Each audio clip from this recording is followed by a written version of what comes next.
Nathaniel Mercer looked at the folded repair estimate one last time before tearing it cleanly in half. The mechanic across the counter blinked. "You sure about that?" Nate nodded once. "I'm sure. You don't even want to know what it would have cost." "I already know what honesty costs." Neither man spoke again.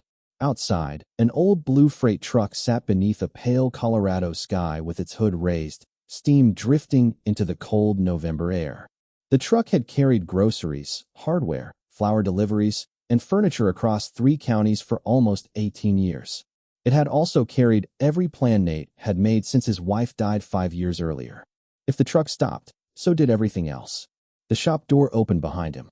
A woman stepped inside wearing a charcoal wool coat, dark jeans, and hiking boots that had actually seen dirt instead of magazine photo shoots. She carried herself with unusual confidence, though nothing about her clothes suggested extraordinary wealth. She glanced toward the truck. "That's yours."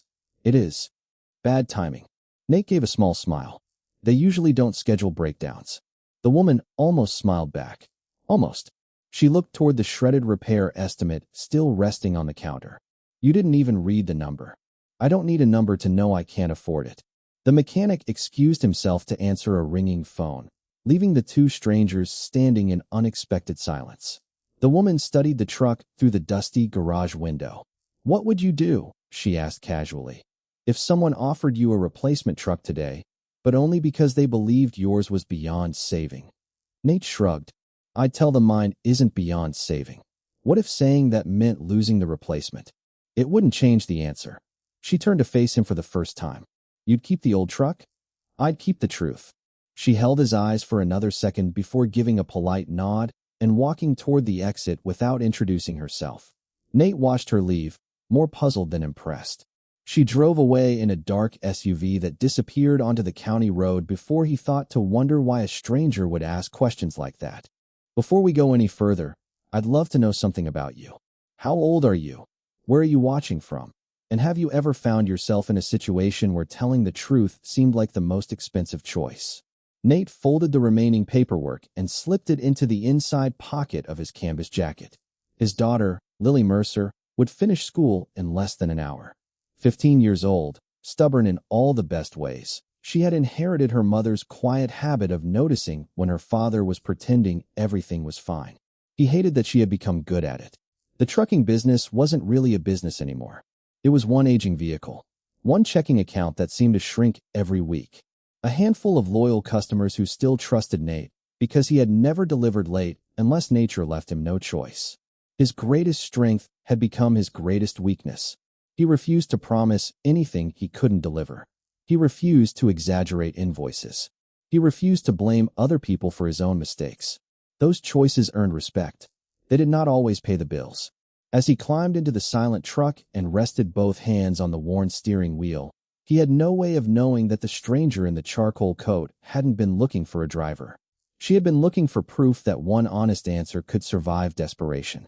And for the first time in years, someone had walked away from Nate with more questions than he had. By the time Nate picked Lily up from school, the temperature had dropped another 10 degrees. She climbed into the passenger seat carrying a backpack that looked heavier than it should have been. Her blonde hair disappeared beneath a navy knit beanie before she shut the truck door against the wind. "You look like something's wrong," she said before fastening her seatbelt. Nate started the engine. The old truck hesitated, coughed twice, then settled into the familiar rough idle he had learned to recognize almost like another language. "I've looked worse." "That's not an answer." He smiled without taking his eyes off the road. "It usually works. Not on me." She had inherited that from her mother. Emma could always hear the truth hiding between ordinary sentences. Lily had become just as good. Traffic moved slowly through the small town as the first snowflakes of the season drifted across the windshield. "So," Lily said, "what did the mechanic say?" "He says she's getting old." "The truck, or you?" "Both, apparently." That earned him the laugh he had been hoping for. For a few minutes they talked about school, basketball practice, and the history quiz Lily insisted she had probably failed despite usually bringing home straight A's. Normal conversations mattered. They reminded Nate that life wasn't measured only by overdue invoices and repair estimates. When they reached home, their house stood exactly as it always had. A modest white ranch with faded blue shutters and a front porch that leaned just enough to notice if you looked carefully. It wasn't much. It was enough. Nate cooked chicken soup while Lily finished homework at the kitchen table. Bills lay stacked beside his coffee mug, carefully arranged from most urgent to least urgent. Lily glanced toward them. You still don't have to hide those. I'm not hiding them. You alphabetize them. I organize when I'm stressed. You organize your socks when you're stressed. He couldn't argue with that. After dinner, he spread delivery schedules across the table. 3 grocery stores. 1 farm supply warehouse. A furniture shipment on Friday. Every route depended on the truck surviving another week. His phone buzzed. It was Carl Jensen, owner of Jensen Hardware. Nate, hate to ask this. You need tomorrow's shipment earlier. A short silence. How do you know? You always start with hate to ask. Carl laughed. You've known me too long. I'll be there. You sure that truck's up for another mountain run? It'll make it. After hanging up, Nate stared at the dark screen for several seconds. He wasn't completely certain the truck would make it, but he also knew Carl's store depended on those deliveries before the weekend. Trust worked both ways. The next morning began before sunrise. The roads were damp from overnight snow, and frost covered the loading dock where Nate secured the final pallet into the truck bed. As he tightened the last cargo strap, another vehicle rolled quietly into the lot. The same dark SUV. The woman from the repair shop stepped out wearing a quilted field jacket, leather gloves, and hiking boots dusted with fresh snow. She walked over with the calm confidence of someone accustomed to entering unfamiliar places without asking permission. I was hoping I'd find you. Nate straightened. You found me. I never introduced myself yesterday. No. She offered her hand. Vivian Holloway. The name meant nothing to Nate. He shook her hand anyway. Nate Mercer. I have a favor to ask. He waited. She looked toward the truck. I need to move something today. It's not a large shipment. It isn't urgent either. So why not hire a freight company? I'd rather hire one person. You don't know anything about my business. I know enough. He frowned slightly. I'm not looking for charity. I didn't offer charity. Then why me? Vivian considered the question carefully before answering. Because yesterday you gave me an answer almost nobody gives anymore. Nate folded his arms. And what answer was that?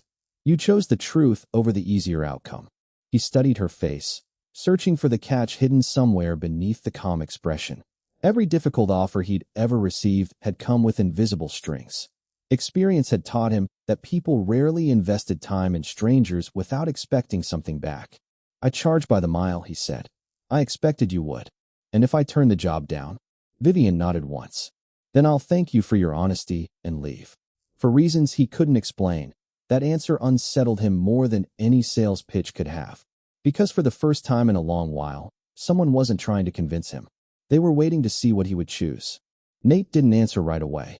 Instead, he walked once around his truck, checking the tires out of habit more than necessity. The front left still showed uneven wear. The passenger side mirror rattled whenever the engine idled too long.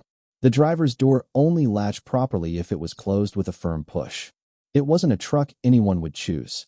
It was simply the truck that had stayed with him when everything else had fallen apart. Vivian waited without interrupting him. Most people filled silence because it made them uncomfortable. She seemed perfectly willing to let it exist. Finally, Nate turned back.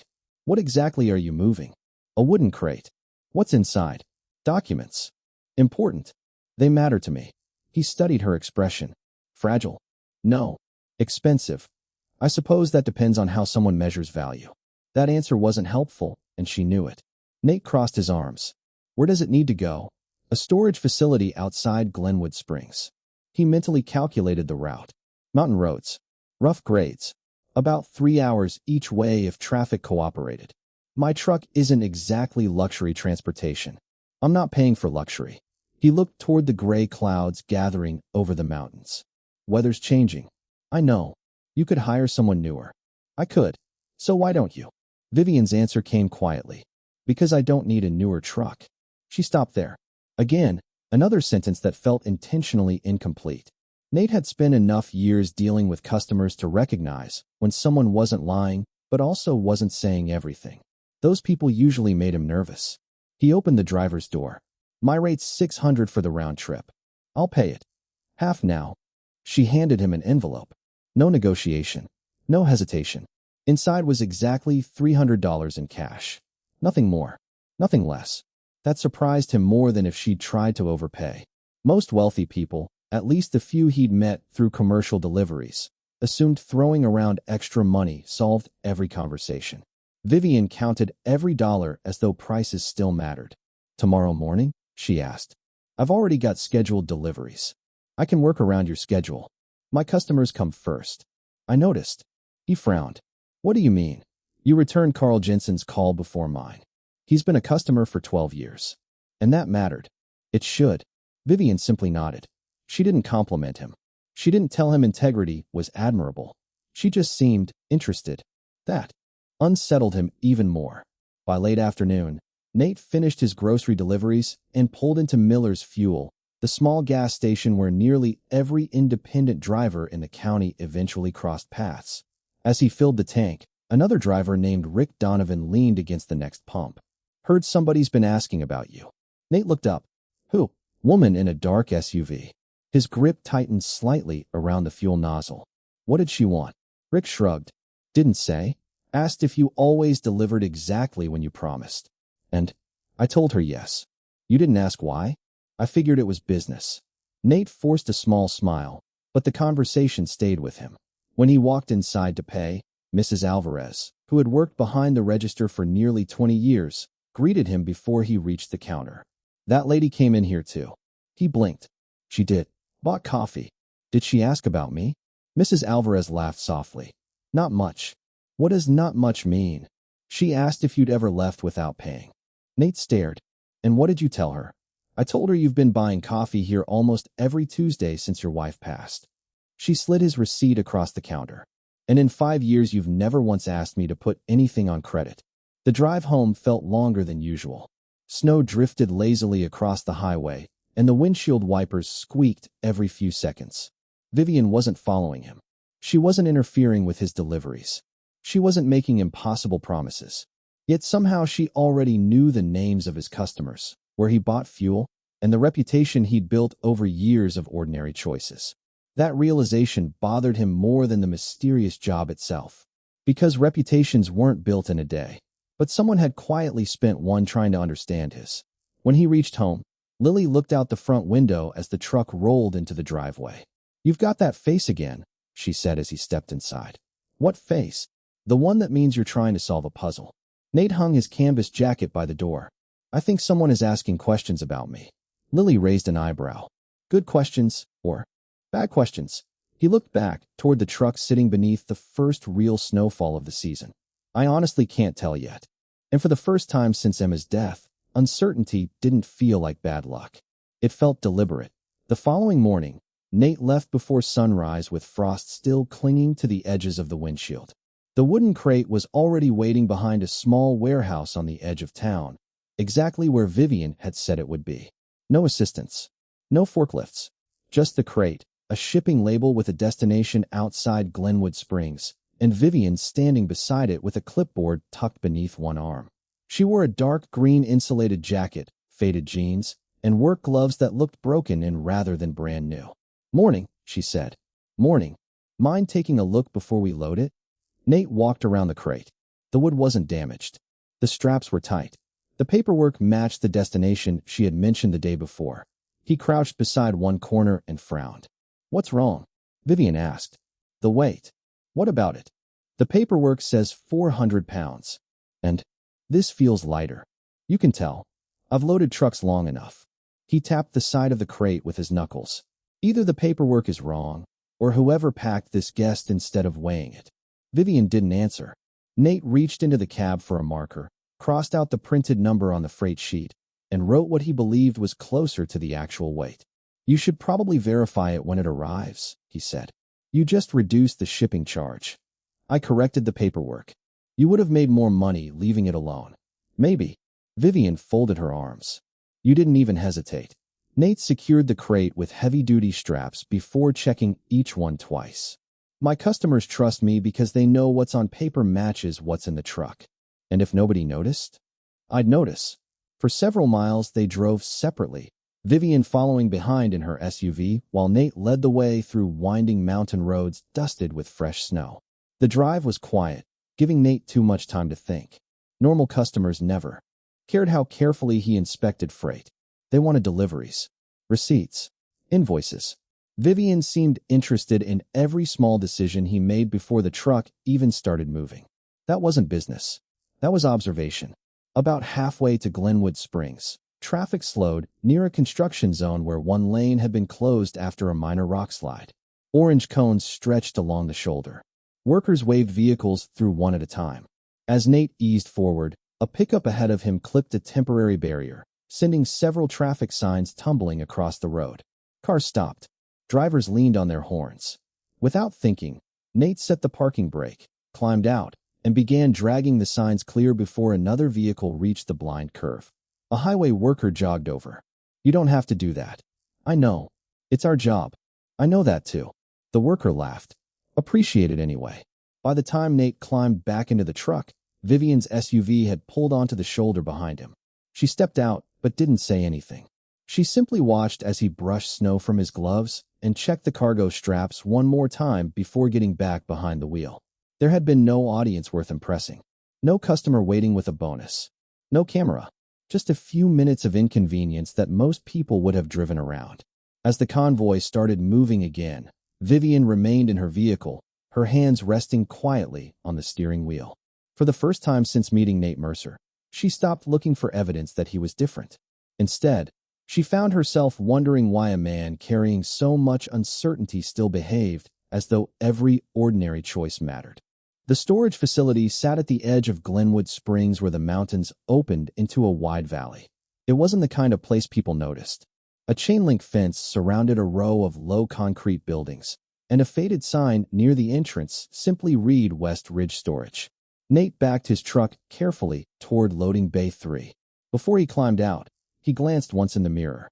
Vivian was already stepping out of her SUV. She wasn't talking on the phone. She wasn't directing employees. She wasn't acting like someone who owned anything. She simply walked toward the loading dock, carrying the same clipboard. 2 warehouse employees rolled a pallet jack toward the truck. "Morning," one of them said. Nate nodded. "Morning." The younger employee looked at the paperwork. £400. Nate reached over before the man could sign. "I corrected that." The employee looked confused. "It weighed closer to 300. "You sure?" "I am." The employee shrugged. "Makes my day easier."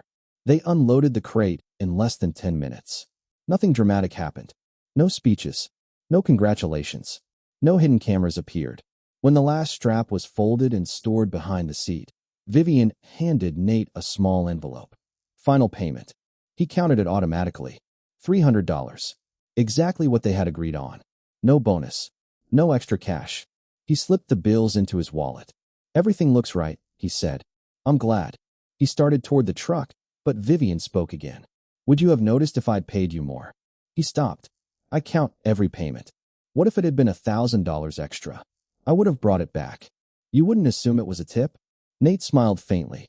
"No one tips $1,000. She looked almost disappointed. Not because of his answer, because she had expected him to laugh. Instead, he sounded like someone describing gravity. As they walked toward the office together, a warehouse supervisor hurried outside carrying another stack of shipping documents. "Ma'am," he said to Vivian, "we've got a problem with the Cedar Junction inventory." She held up one finger. "I'll be there in a minute." The supervisor nodded immediately and disappeared inside. Nate slowed. "You work here?" "I work with them." That answer lingered in his mind. Inside the office, the clerk entered the shipment into the computer. A receipt printed. Nate looked over it while the clerk searched for another form. One line caught his attention. Project reference, field evaluation, phase 3. His eyes rested on the words longer than they should have. Field evaluation. That wasn't a normal shipping code. The clerk reached over quickly and pulled the page away. "Sorry," she said. "Wrong copy." She tore it in half before handing him a different receipt. Most drivers would have ignored it. Nate didn't. Not because he was suspicious by nature. Because details had kept his business alive for years. People usually revealed more by correcting small mistakes than by making big ones. Outside, Vivian thanked him again. "I appreciate your time." He looked at her for a long moment. "You've been asking people about me." She didn't deny it. "Yes." "You knew Carl Jensen." "Yes." "You knew where I buy fuel." Yes. You knew I'd return extra money. I believed you would. Nate folded the receipt into his jacket pocket. You've spent more time checking on me than checking on this shipment. Vivian remained quiet. Wind moved across the parking lot, carrying dry leaves against the fence. Finally she spoke. Have you ever hired someone you couldn't trust? He nodded. Once. What happened? I almost lost everything. She lowered her eyes briefly. So did I. It was the first answer she'd given that sounded less like a question and more like a memory. Nate studied her face. For the first time since they'd met, she didn't seem like someone collecting information. She seemed like someone trying to avoid repeating an old mistake. That should have made him more comfortable. Instead, it raised an entirely different question. If this delivery had never really been about moving one wooden crate, then what exactly had he been hired to carry? The drive home felt strangely quiet. The truck climbed steadily through the mountain roads, the repaired cargo straps hanging neatly behind the seat. Every mile gave Nate another chance to dismiss the uneasy feeling growing in the back of his mind. He couldn't. The shipment had been real. The payment had been fair. Nothing dishonest had happened. Yet too many ordinary moments pointed toward something larger. The questions, the careful observations, the warehouse code, the people who already seemed to know his name. By the time he reached the outskirts of town, one thought had settled firmly in his mind. Someone hadn't hired him because of his truck. Someone had hired him because they wanted to measure the man driving it. And Nate Mercer had decided that before he accepted another job from Vivian Holloway, he was going to find out why. Nate waited until Lily had gone upstairs before taking the folded receipt back out of his jacket. Field evaluation, Phase 3. The word still bothered him. He laid the paper beside his laptop and searched every public business record he could find. West Ridge Storage appeared. Holloway Freight appeared. Neither mentioned anything called field evaluation. After 20 minutes, he closed the computer. The internet wasn't going to answer this one. The following morning, his phone rang just as he was checking tire pressure before his first delivery. Mr. Mercer? Speaking. This is Vivian. I figured. I'd like to meet. No shipments this time. Why? Because I think you've earned an explanation. Nate looked across the empty parking lot. An explanation usually comes before someone starts asking questions about my life. I know. There was no defensiveness in her voice. Only acceptance. I'll buy lunch, she said. I can afford my own lunch. I wasn't suggesting you couldn't. He almost smiled. Then I'll meet you. They agreed on a small cafe halfway between town and the interstate, a place where truck drivers, ranchers, and office workers all ended up sooner or later. Vivian was already there when he arrived. Gone was the clipboard. Gone was the SUV. She sat near the window with nothing but a notebook and a cup of black coffee. Nate ordered a turkey sandwich and unsweetened tea before joining her. For nearly a minute, neither of them touched the conversation that had brought them there. Finally, Nate placed the folded receipt on the table. I think we should start here. Vivian looked down at it. I thought you might notice. Was I supposed to? No. Then what is field evaluation? She drew a slow breath. It's an internal leadership assessment. I wasn't applying for a leadership job. No. You weren't hiring drivers. No. You weren't testing delivery procedures. No. Nate leaned back. Then you were testing me. She didn't answer immediately. She simply nodded. I was. The words landed with surprising weight. Not because he hadn't suspected them. Because hearing them removed every harmless explanation he had invented during the drive home. For how long? Longer than you probably realize. The mechanic? She nodded once. The warehouse? Yes. The gas station? Yes. Nate rested both hands around his glass. So everyone knew except me. No. They knew different pieces. No one except me knew the whole picture. He stared out the window where a freight train rolled slowly across the valley. When my truck broke down, Vivian met his eyes. It really broke down. You didn't arrange that? No. But after it happened, I chose not to step away. Silence settled between them again. Nate finally understood why every encounter had felt just slightly unusual. None of the events had been fake. Someone had simply decided to observe what he would do with them. Vivian opened her notebook but didn't turn it toward him. I've spent years interviewing executives. So, they know every right answer. And regular people don't. They usually tell the truth before they realize they're being evaluated. Nate's expression hardened. You keep using that word. What word? Evaluated. Vivian waited. I'm not a project, he said quietly. I'm not a case study. I know. No, I don't think you do. His voice never rose. It didn't need to. I've spent 5 years trying to keep one truck running, raise my daughter, and keep promises to people who count on me. Every decision I make has consequences before breakfast. He tapped the folded receipt. You call it an evaluation. I call it Tuesday. For the first time since they met, Vivian had no immediate response. She had expected anger. She had prepared herself for accusations. She had not expected the quiet certainty of a man explaining why her entire framework was built on a distance she had never noticed. Outside, another truck rolled past the cafe window. Nate watched it disappear before speaking again. I need you to answer one question honestly. I will. If I had failed your evaluation. He paused. Would you have ever told me I was taking one? Vivian didn't answer. Immediately, she looked down at the untouched notebook resting between them. No, she finally said. If you hadn't met the standard, the evaluation would have ended quietly. Nate nodded once. I figured. You don't seem surprised. I'm not. What are you thinking? He leaned back in his chair. I'm thinking about all the people who never knew they were being measured. The lunchtime crowd continued around them. Plates clinked. Someone laughed near the counter.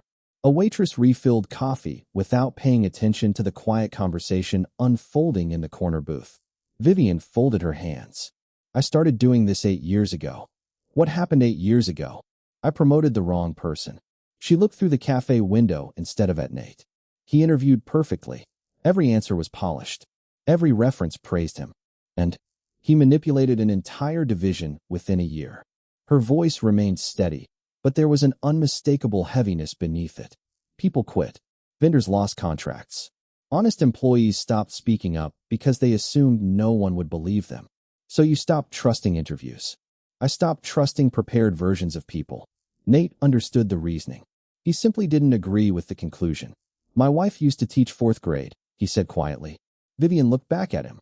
She always told her students that the easiest way to make someone fail was to give them a test they didn't know they were taking.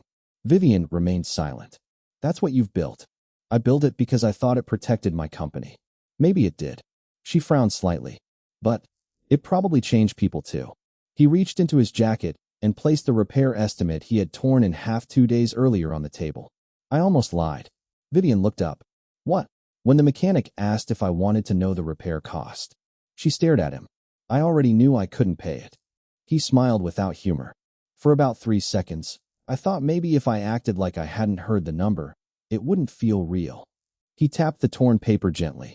I didn't tell the lie. No, but I thought about it. Vivian's expression softened. I appreciate your honesty. No. He shook his head. That's exactly my point. She waited. You think integrity means never struggling. It doesn't. It means struggling and making the harder choice anyway. The words settled heavily between them. For years, Vivian had built an entire leadership philosophy around observing behavior. She suddenly realized she had spent very little time asking people what those choices actually cost them. Her phone vibrated against the table. She glanced at the screen. 3 missed calls. 1 message from her chief operating officer. Another from legal. She silenced the phone without reading either. They'll survive an hour without me. Nate looked almost amused. I don't think many CEOs say that. She smiled faintly. Not many truck drivers call me out either. The smile disappeared as quickly as it had come. I owe you an apology. You don't owe me one because you tested me. No. You owe me one because you decided for me. Vivian looked confused. You removed my choice. He spoke calmly, never accusing. If you'd walked up to me and said, Mr. Mercer, I'd like to observe how you work because I'm considering you for something, I could have said yes. He paused. Or no. She lowered her eyes. But you decided I didn't deserve that decision. The sentence struck harder than anything else he had said. Not because it was loud. Because it was true. For years, Vivian had believed transparency ruined authenticity. Now she found herself wondering whether secrecy had been protecting her more than it had ever protected her company. She slowly closed the notebook. I don't know how to fix this. Nate stood, placing enough cash on the table to cover his lunch. You don't start by fixing it. She looked up. You start by telling the truth to the people who never got to choose. He picked up his jacket. And then you let them decide what happens next. As Nate walked toward the door, Vivian remained seated. For the first time in a very long time, she wasn't thinking about whether her evaluation had succeeded. She was wondering whether the entire system she had trusted for years had quietly crossed a line she had never been willing to see. 2 days passed before Nate heard from Vivian again. There was no unexpected visit, no mysterious delivery, no phone calls asking him to reconsider. Life returned to what it had always been. At 5:30 every morning, he unlocked the truck, checked the oil, inspected the tires, and loaded whatever needed delivering before the sun reached the tops of the mountains. He almost convinced himself the strange chapter had ended. Then a white envelope arrived in his mailbox. There was no company logo on the front. Inside was a single sheet of paper. "Mr. Mercer, everything you said stayed with me. I'm holding a meeting Friday morning with everyone involved in the field evaluation program. Not to defend it, to decide whether it deserves to continue. I believe the people affected should have a voice. You have no obligation to attend. If you choose to come, no one will speak for you. Vivian Holloway." Nate read the letter twice before folding it. Lily looked up from the kitchen table. "Good news." "I don't know yet." She noticed the uncertainty in his voice. "You don't have to go. I know. You also don't have to fix every problem you run into." He smiled. "I wasn't planning to, but..." He looked toward the truck parked outside. "I keep thinking about everyone who didn't know they were part of those evaluations." Friday morning arrived with clear skies after nearly a week of snow. Nate parked beside Holloway Freight's headquarters, a modern building of steel and glass overlooking a busy freight yard. No one stopped him. No one escorted him. A receptionist simply checked his name against a list and directed him upstairs. The conference room surprised him. It wasn't filled with executives alone. A warehouse supervisor, a regional dispatcher, a maintenance manager, an HR director, several operations coordinators. Even the mechanic from the independent repair shop sat quietly near the back. People looked uncomfortable. Not defensive, uncomfortable. Vivian entered carrying no presentation, no slideshow, no prepared statement. She stood at the head of the table for a long moment before speaking. "I asked all of you here because I owe you honesty." The room fell completely silent. "For years, I believed that observing people without their knowledge produced better decisions than asking for their trust." She paused. "I no longer believe that." Several people exchanged quick glances. The operations director frowned. "Vivian, we've used this process to identify outstanding employees. We also used it on people who never consented." No one answered. She continued. "I convinced myself the outcome justified the method." Her eyes moved around the room. "I stopped asking what the method was doing to everyone else." The HR director slowly raised her hand. "Are we shutting the program down? I'm asking whether we should." The question hung in the air. One by one, people began speaking. The warehouse supervisor admitted he'd always felt uneasy asking employees unusual questions without explaining why. The mechanic confessed he'd hated pretending not to know why certain customers were being watched. An operations coordinator admitted she had once ignored her own doubts because she assumed senior leadership had already settled the ethical questions. No one sounded angry. Most sounded relieved. Nate remained quiet. He hadn't come to win an argument. He had come because Vivian had asked him to decide whether he wanted a voice. After nearly 40 minutes, Vivian finally turned toward him. "Mr. Mercer." She stopped herself. "Nate." He nodded. "I'd like to hear your perspective." Every face in the room shifted toward him. He stood slowly. He didn't walk to the front. He didn't need to. "I don't think any of you are bad people." Several shoulders visibly relaxed. "I think you built a process that slowly made good people comfortable doing something they would have questioned the first time." No one interrupted. "When my wife was alive, she used to tell her students that trust isn't built because someone gets the right answer." He smiled faintly. "It's built because both people know they're playing the same game." The room stayed completely still. Nate looked at Vivian. "You asked me last week what I would do if someone offered me a new truck because they believed mine couldn't be saved." He let the memory settle. "My answer wasn't really about the truck." He glanced around the room one last time. "It was about choosing the truth when I knew what it might cost." Then he looked back at Vivian. "But choosing the truth has to belong to everyone." He spoke calmly, without anger. "You can't measure honesty by taking away someone's chance to decide whether they're part of the test." No applause followed. No dramatic reaction. Only silence. The kind of silence that arrives when no one in the room can honestly pretend they haven't just seen something differently than they did an hour before. The meeting ended without a vote. Vivian had expected one. Instead, people simply remained seated, talking to one another in smaller groups, asking questions they should have asked years earlier. For Nate, that was enough. Real change rarely happened because one person won an argument. It began when people stopped defending old habits long enough to examine them honestly. He walked out of Holloway Freight without waiting for anyone to stop him. Outside, the cold afternoon air carried the familiar smell of diesel fuel and melting snow. Freight trucks rolled in and out of the yard with the same steady rhythm they had every day before this meeting. The world hadn't changed overnight. Neither had he.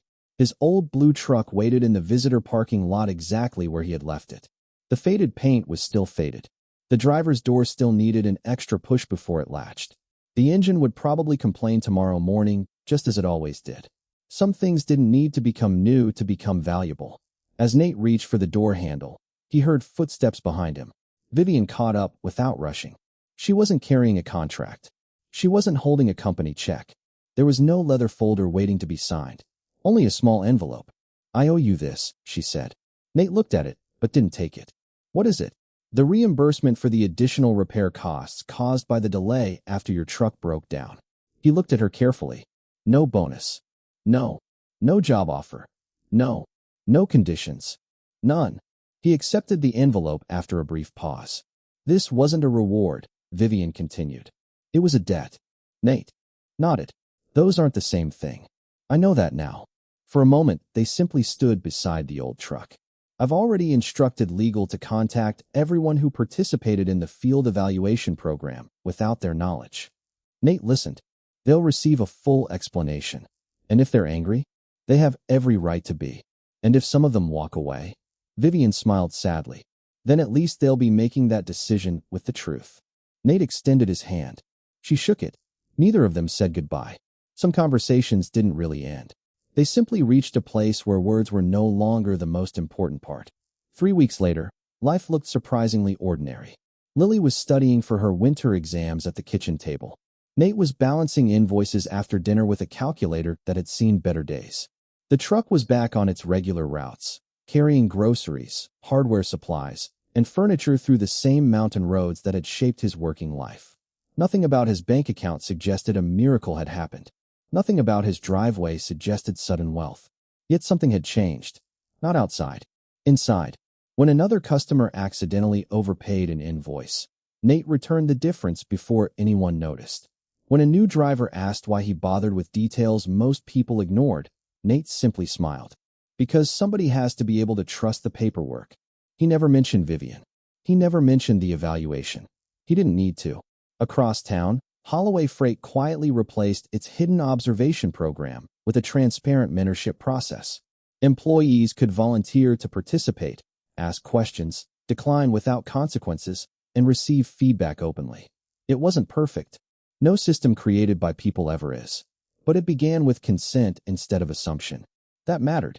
Looking back as the one telling this story, what stays with me isn't the billionaire's wealth or the old truck that struggled through another Colorado winter. It is a much simpler truth. Too often, people measure worth by appearances. An old truck becomes a symbol of failure. Worn boots become proof that someone has fallen behind. A small bank account somehow convinces others that the person standing in front of them deserves less patience, less respect, or less dignity. But character has never been measured by a paycheck. Kindness has never belonged only to the wealthy. Integrity has never depended on expensive clothes. Whether someone owns a billion-dollar company or drives an aging delivery truck, every person carries burdens we cannot see and hopes we cannot measure from the outside.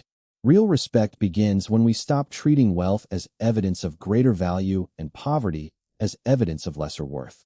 The richest person in this story was not the one with the largest company, nor was it the man with the oldest truck. The richest person, at the end, was the one willing to tell the truth, accept responsibility, and recognize the humanity in another person. And perhaps that is the only kind of wealth that never loses its value.